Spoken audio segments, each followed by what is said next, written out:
Hi hello నమస్తే welcome to our channel. ఈరోజు అయితే మనం పుదీనా పచ్చడిని చేసుకుందామండి. ఎంత రుచిగా ఉంటుంది. పల్లీలు ధనియాలు వేయించుకుందామండి దోరగా.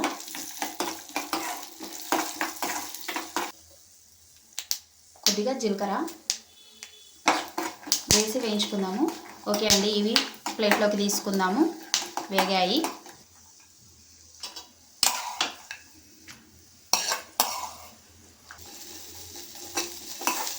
మిరపకాయలను దూరగా వేయించుకోవాలి. మిరపకాయలు దూరగా వేగాయండి. దీంట్లోకి కొద్దిగా కొత్తిమీరను చుంచి వేసుకుందాము.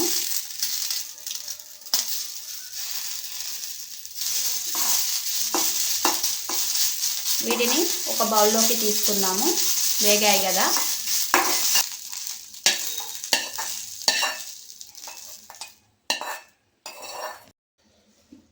తెంపి పెట్టుకున్న పుదీనాని నీళ్ళల్లో వేసి కడుక్కొని వేయించుకోవాలండి. శుభ్రంగా వాటర్లో వేసి కడుక్కోవాలండి. కడుక్కున్నాక ఆయిల్లో వేసుకొని వేయించుకుందాం. పుదీనాని వేయించుకోవాలండి దూరగా. పుదీనా వేగుతుందండి. ఇలా దగ్గరకు వచ్చే వరకు ఆకును వేయించుకోవాలండి. అప్పుడే టేస్ట్ ఉంటుంది. పుదీనా ఫ్లేవర్ కూడా ఎన్హాన్స్ అవుతుంది. ఇంకొద్దిగా వేగాలి. ఇది వేగేలోపు మనము పల్లీలను మిక్సీ పట్టేసుకుందాం. పుదీనా వేగేలోపు ఇవి మిక్సీ పట్టేసుకుందాం. పల్లీలు ఇలా బరకగా పట్టేసుకున్నాక వేయించుకున్న పచ్చిమిర్చి కొత్తిమీరను వేసుకొని మిక్సీ చేసుకోవాలి.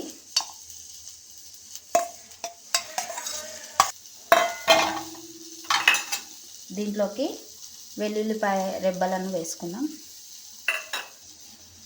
సాల్ట్. దీన్ని ఒకసారి మిక్సీ పట్టేసుకుందాం.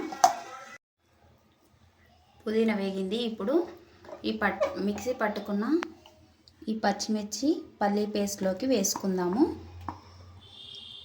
దీన్ని ఒకసారి మిక్సీ చేసుకోవాలి కచ్చా పిచ్చాగా. ఈ పచ్చిమిర్చి మిక్సీ చేసుకున్నాక పుదీనాను కూడా వేసి ఒకసారి మిక్సీ చేసుకుందామండి. పుదీనా కొద్దిగా చింతపండును కూడా వేసుకొని మిక్సీ చేసుకుందాం.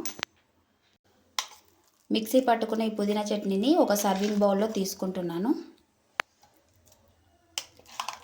ప్యాన్లో ఆయిల్ వేసుకొని పోపు పెట్టేసుకుందామండి. ఆయిల్ వేసాను. ఆయిల్ హీట్ అయిందండి. జీలకర్ర వేసుకుంటున్నాను. పోపు దినుసులు, మిరపకాయ, కరివేపాకు,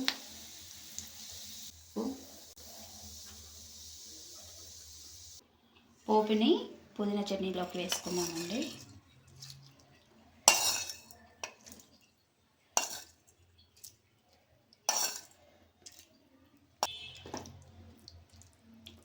పుదీనా పచ్చడి రెడీ అండి.